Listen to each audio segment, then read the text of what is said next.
Terima kasih Anda masih bersama kami di I Love Parahyangan, Inspirasi Jawa Barat, Inspirasi Indonesia. Saudara, kita masih dalam dialog membahas mengenai pentingnya membayar zakat bersama dengan CEO Rumah Zakat, Pak Nur Effendi. Kita lanjut lagi, Pak Nur, tadi Silakan, menarik sekali untuk silakan. membahas apa itu zakat, untuk siapa begitu ya, diberikan ataupun juga yang berhak Iya, menerima, iya. ada 8 asnaf atau golongan tadi. Mhm, mhm, Saya akan lanjutkan lagi ini mhm, untuk menanyakan pertanyaan selanjutnya adalah eh, untuk golongan yang berhak menerima zakat mhm, fitrah. mhm, Nah, ini apakah langsung harus ke fakir miskin begitu mhm, atau mhm. bagaimana kira-kira? Jadi, saya tekankan lagi bahwa ada 8 golongan yang Mhm, berhak mendapatkan zakat.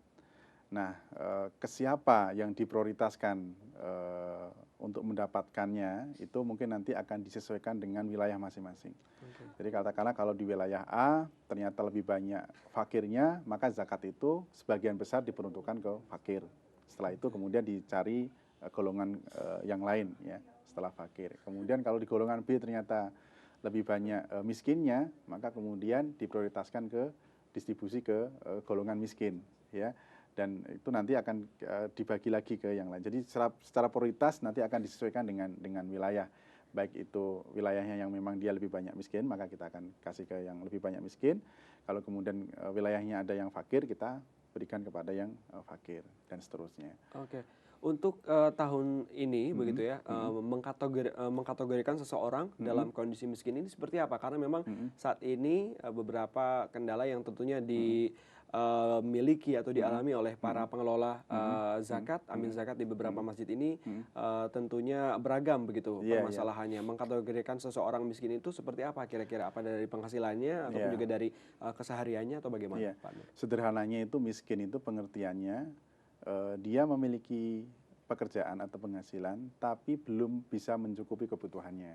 Beda kalau fakir, fakir dia sudah tidak memiliki pekerjaan, apalagi memenuhi kebutuhannya. Mhm, Jadi ukuran sederhana itu tadi, apa yang kemudian dia terima atau hasil yang kemudian dia usahakan itu tidak bisa mencukupi kebutuhan sehari-harinya. oke. Ya, atau kalau bisa disesuaikan dengan apa namanya aturan pemerintah ya itu kan ada namanya batas minimum apa itu namanya hidup ya. Mhm. Nah disitulah nanti kita menjadi patokan gitu batas minimum kelayakan hidup. Kelayakan hidup. Nah itu yang menjadi batas minimum bahwa dia itu bisa dikategorikan sebagai miskin.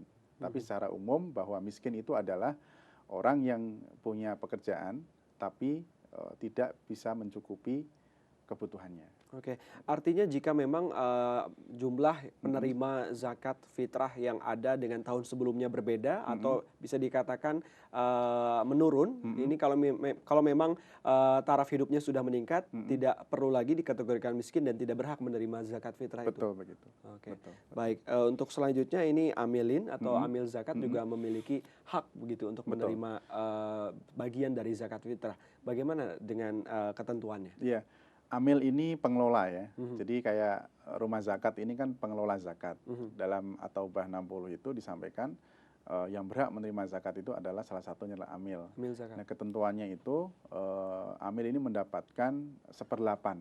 Mhm. Seperdelapan itu berarti ya 12,5%. Yang kemudian ini diperuntukkan untuk menggaji para amilnya, kemudian membiayai operasionalnya, kemudian membiayai distribusi programnya, ya, kemudian membiayai proses pendayagunaan programnya, ya kan zakat ini kan tidak kemudian kita berikan habis kan, Mhm. zakat ini kan harus kita kelola, mustahiknya kita dampingi sehingga tujuan mustahik menjadi muzaki itu bisa tercapai. Oke, Maka amil ini sangat penting perannya dalam rangka mengelola zakat dan memberdayakan mustahik. oke. Begitu. Berapa orang kira-kira untuk amil zakat yang ada di masing-masing unit, misalkan masjid ataupun juga musola, Mm-mm. kiranya adakah ketentuannya Kalau 3 ketentuannya orang? nggak ada, Oke, ketentuannya nggak ada.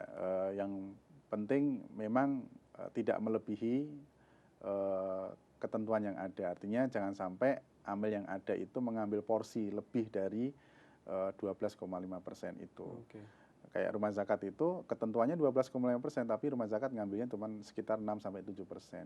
oke. Gitu. Jadi komposisi itu tergantung kebutuhan sejauh mana tingkat activity pengelolaannya. Kalau hanya masjid, saya kira cukup 1-2 orang bisa.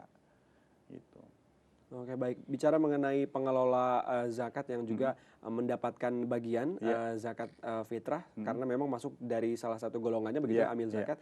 Bagaimana dengan penerima zakat lainnya? Apakah ini juga ditentukan melalui jarak di dalam Islam untuk penerima zakat? Misalkan fakir miskin, apakah harus yang ada di lingkungan itu atau bisa diberikan ke fakir miskin yang melewati daerah tersebut? Atau bagaimana, Pak Nur? Kalau Rasulullah mengajarkan yang paling dekat. Yang paling dekat. Yang paling dekat dengan lingkungan kita. Berarti kalau patokannya masjid, berarti ya lingkungan sekitar masjid. Kalau lingkungan sekitar masjid itu ditemukan fakir atau miskin dan sebagainya, itu menjadi prioritas untuk kita distribusikan. Jangan kita distribusi ke wilayah lain. Kalau di wilayah kita, yang terdekat kita, masih banyak orang yang membutuhkan.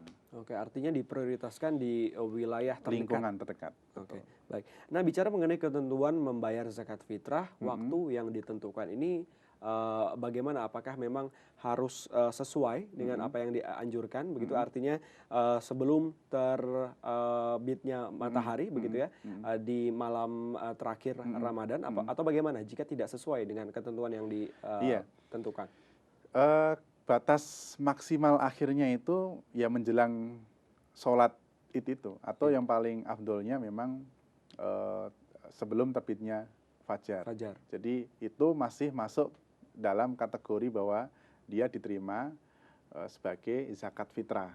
Tapi kalau sudah melewati itu, atau mungkin jam 7, jam 8 dia baru ingat, oh ya saya belum zakat fitrah, itu statusnya bukan zakat fitrah, statusnya sedekah. Oke, itu kalau misalkan dibayar setelah fajar terbit, ataupun juga setelah melangsungkan salat Idul Fitri, masuknya ke sedekah. Nah, ini bagaimana dengan beberapa penyelenggara ataupun juga mereka yang bersedia menerima titipan zakat fitrah, tapi sudah membuka jauh-jauh hari, misalkan 10 hari terakhir jelang Ramadan, sudah membuka penitipan zakat fitrah. Apakah tidak menjadi masalah juga di waktu-waktu tersebut? Nggak ada masalah. Kan afdolnya kan menjelang hari raya Idul Fitri kan, di sebelum terbitnya fajar. Tapi kalau dia mau bayarnya Ramadan pertama nggak ada masalah. Itu kan dalam rangka untuk supaya tadi tidak lupa ya, kehati-hatian, pengen menunaikan langsung di awal Ramadan itu nggak masalah. Oke, baik, kita akan lanjutkan di segmen selanjutnya untuk membahas pentingnya membayar zakat. Saudara tetaplah bersama kami. Kami akan kembali usai jeda, tetaplah di I Love Parahyangan.